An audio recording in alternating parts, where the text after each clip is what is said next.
കുറേ പേരെങ്കിലും അന്ന് ഫലസ്തീനിലെ മനുഷ്യരെ കൊന്നു തള്ളുമ്പോൾ, അവരെ ഉന്മൂലനം ചെയ്യുമ്പോൾ പറഞ്ഞിരുന്നു അതൊരു കുർബാനാണ്, ആ രക്തം പാഴായി പോകില്ല എന്നൊക്കെ പറഞ്ഞിരുന്നു. പാഴായി പോകില്ല എന്നത് ബോധ്യപ്പെടാൻ നൂറ്റാണ്ടുകളോളം ചിലപ്പോൾ കാത്തിരിക്കേണ്ടി വരുമെന്നാണ് വിലയിരുത്തിയതെങ്കിൽ അത്രമേൽ കാത്തിരിക്കാതെ കാര്യങ്ങൾ മാറിമറിഞ്ഞു തുടങ്ങിയിട്ടുണ്ട് പശ്ചിമേഷ്യയിൽ. പശ്ചിമേഷ്യയിൽ ഇനി അമേരിക്കയുടെയും ഇസ്രയേലിൻ്റെയും ഹുങ്കും വമ്പും വിലപ്പോവില്ലെന്ന് അവർക്ക് ബോധ്യപ്പെട്ടു. കരാറിൽ ഒപ്പിടാൻ ഏതാനും മണിക്കൂറുകൾക്കകം കഴിയുമെന്ന പ്രഖ്യാപനമൊക്കെ അന്തരീക്ഷത്തിൽ നിലനിൽക്കെ ഇസ്രയേൽ എന്ന രാജ്യം നേരിട്ട ദുരന്തത്തിൻ്റെ കണക്കുകൾ അന്താരാഷ്ട്ര മാധ്യമങ്ങൾ പുറത്തുവിട്ടു തുടങ്ങി. ഇസ്രയേൽ ആകെ ഇതിൻ്റെ വിജയമായി അവകാശപ്പെടുന്നത് ഇറാൻ ഒരിക്കൽ പോലും ഒരു അണുവായുധ ശേഷിയാകാൻ തങ്ങൾ സമ്മതിക്കില്ല എന്നതാണ്. അണുവായുധ ശേഷിയും ഉപരോധവും മിഡിൽ ഈസ്റ്റിലെ ഒറ്റപ്പെടലുമൊക്കെയുള്ള ഇറാനിൻ്റെ വന്യമായ കരുത്ത് അവരനുഭവിച്ചു കഴിഞ്ഞിരിക്കുന്നു. ആ ചെറുത്തുനിൽപ്പിൻ്റെ, വിജയത്തിൻ്റെ അല്ല, ആ ചെറുത്തുനിൽപ്പിൻ്റെ മണിക്കൂറുകൾ, ദിവസങ്ങൾ, മാസങ്ങൾ അതവരുടെ മഹാവിജയത്തിൻ്റെ ഒരു കേളികൊട്ടാണ്. അത് അവസാനിക്കുമ്പോൾ അന്താരാഷ്ട്ര മാധ്യമങ്ങളും യുദ്ധം വിശകലനം ചെയ്തവരും വളരെ കൃത്യമായി പറഞ്ഞിരിക്കുന്നു, ഈ 5 നഷ്ടങ്ങൾ ഇസ്രയേലിൻ്റെ വമ്പൻ നഷ്ടങ്ങളാണ്. അതിലൊന്നാമത്തേത് സാമ്പത്തിക തകർച്ചയാണ്, ഭീമമായ സാമ്പത്തിക തകർച്ച. ഗസ, ലെബനൻ അതുപോലെയുള്ള മേഖലകളിലാകെ 2023 മുതൽ ഈ 26 വരെയുള്ള യുദ്ധത്തിൻ്റെ കണക്കുകളെടുത്ത് നോക്കുമ്പോൾ ഇസ്രയേലിൻ്റെ നഷ്ടം $57 ബില്യൺ. അത് ആ രാജ്യത്തിൻ്റെ GDPയുടെ 8.6% തുക ഈ യുദ്ധത്തിനു വേണ്ടി ചിലവഴിച്ച്, അമേരിക്കയുടെ പിന്തുണയില്ലെങ്കിൽ, അമേരിക്ക ഇടയ്ക്കിടെ വാരി നൽകുന്ന ഊർജ്ജമില്ലെങ്കിൽ ഏറ്റവും കടുത്ത പ്രതിസന്ധിയിലേക്ക് കൂപ്പുകുത്തുന്ന അവസ്ഥയിലാണ് ഇസ്രയേലെന്ന് ശത്രുക്കളാരുമല്ല പറഞ്ഞത്, ബാങ്ക് ഓഫ് ഇസ്രയേൽ പുറത്തുവിട്ട കണക്കാണ്. അത്രമേൽ സാമ്പത്തിക പ്രതിസന്ധി അവർക്കുണ്ട് എന്ന് മാത്രമല്ല, ഇറാനുമായി വളരെ കുറച്ച് ദിവസം മാത്രം നീണ്ടുനിന്ന യുദ്ധമെന്ന് വേണമെങ്കിൽ ഈ യുദ്ധത്തെ പറയാം. അതിന് മൊത്തം $12 ബില്യൺ. $12 ബില്യൺ, കോടികളിട്ട് കൂട്ടിക്കൊള്ളൂ.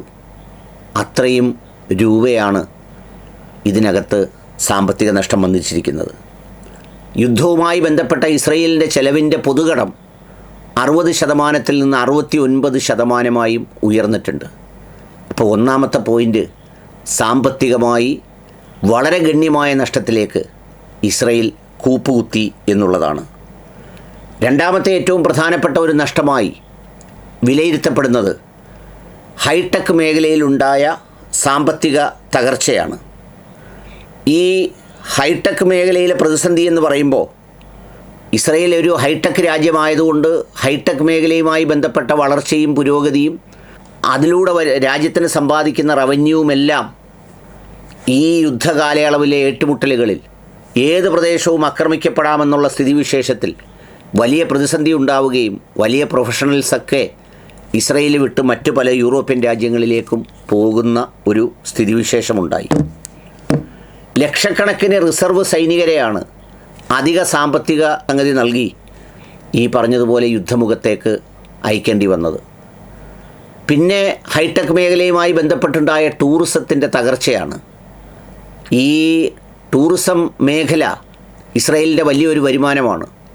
അതീവ സുരക്ഷിതത്വവും ഹൈടെക്കും ബാക്കിയുള്ള സംഗതികളുമൊക്കെ നിറഞ്ഞ ഒരു ഇസ്രയേലിലേക്ക് ജൂതരുമായി ബന്ധപ്പെട്ടവരുമല്ലാതെ ക്രൈസ്തവരടക്കമുള്ള ആളുകൾ ഗണ്യമായ രീതിയിൽ കടന്നു വരേണ്ട കാലയളവെല്ലാം യുദ്ധത്തിൻ്റെ കെടുതിയിൽപ്പെട്ട് വമ്പൻ നഷ്ടങ്ങളാണ് ഉണ്ടായിട്ടുള്ളത്.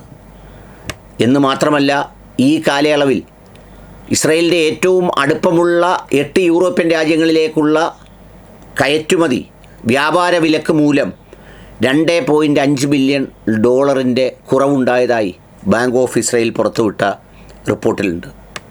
മൂന്നാമത്തെ ഏറ്റവും പ്രധാനപ്പെട്ട കാര്യം എന്താണെന്നറിയോ?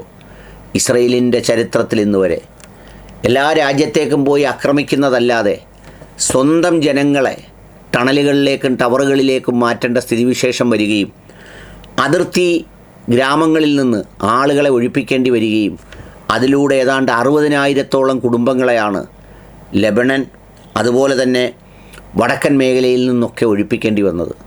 അതൊരർത്ഥത്തിൽ മാനസികമായും അല്ലാതെയും ഒരു കനത്ത തോൽവിയും ആഘാതവും അവരിലും രാജ്യത്തിലും ഉണ്ടാക്കി എന്നുള്ളതാണ്. തെക്കൻ മേഖലയിലെ ജനങ്ങൾ ഇപ്പോഴും ക്യാമ്പുകളിലാണ് കഴിഞ്ഞുകൊണ്ടേയിരിക്കുന്നത്.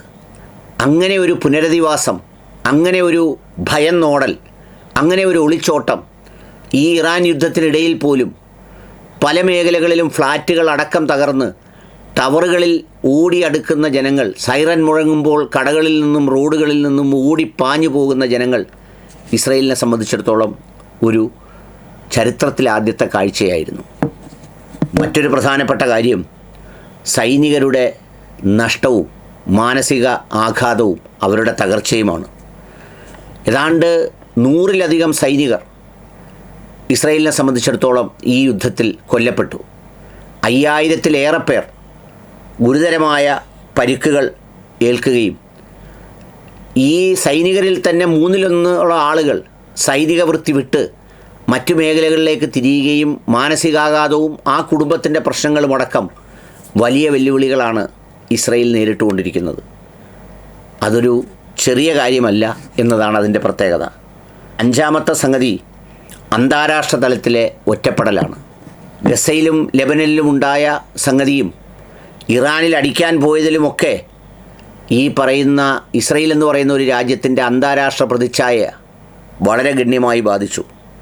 ദക്ഷിണാഫ്രിക്കയെ പോലുള്ള രാജ്യങ്ങൾ വരെ ഇസ്രയേലിൻ്റെ പ്രധാനമന്ത്രിയെ അന്താരാഷ്ട്ര കുറ്റവാളിയായി പ്രഖ്യാപിക്കുന്ന തരത്തിലേക്കെത്തുകയും ഈ ഇസ്രയേൽ പ്രധാനമന്ത്രിയെ ആകെ കെട്ടിപ്പിടിക്കാനും ചേർത്ത് പിടിക്കാനും ഇന്ത്യയിൽ നിന്ന് പോയ ഒരു നരേന്ദ്രമോദി അല്ലാതെ വേറെയുള്ള രാജ്യങ്ങളൊക്കെയും ഒറ്റപ്പെടുത്തുന്ന ഒരു സ്ഥിതിയിലേക്ക് എത്തിച്ചേർന്നു എന്ന് മാത്രമല്ല, അമേരിക്കയിലെ പെൻറ്റഗൺ, സെൻകോം അടക്കമുള്ളവർ ഈ ഇസ്രയേലിനെ വിശ്വസിക്കുന്നതും ഇസ്രയേലിന് വേണ്ടി ഇത്രയും വിടുപണി ട്രംപ് ചെയ്യുന്നതിനെതിരെയുമൊക്കെ പ്രതിഷേധമുണ്ടായി എന്ന് പറയുന്നത് ചരിത്രത്തിലെ ഏറ്റവും വലിയ നാണംകെടലാണ്. അങ്ങനെ ഇസ്രയേൽ വലിയ വൻ ശക്തിയും പശ്ചിമേഷ്യയിലെ മേധാവിയുമായി നിന്നെടുത്ത് അടികൊള്ളുന്ന, അമ്പരന്നോടുന്ന, നഷ്ടം വരുന്ന, തകർച്ച നേരിടുന്ന ഒരു രാജ്യമായി ഈ യുദ്ധത്തിലൂടെ മാറ്റപ്പെട്ടു എന്നുള്ളതാണ് അതിൻ്റെ ഒരു പ്രത്യേകത.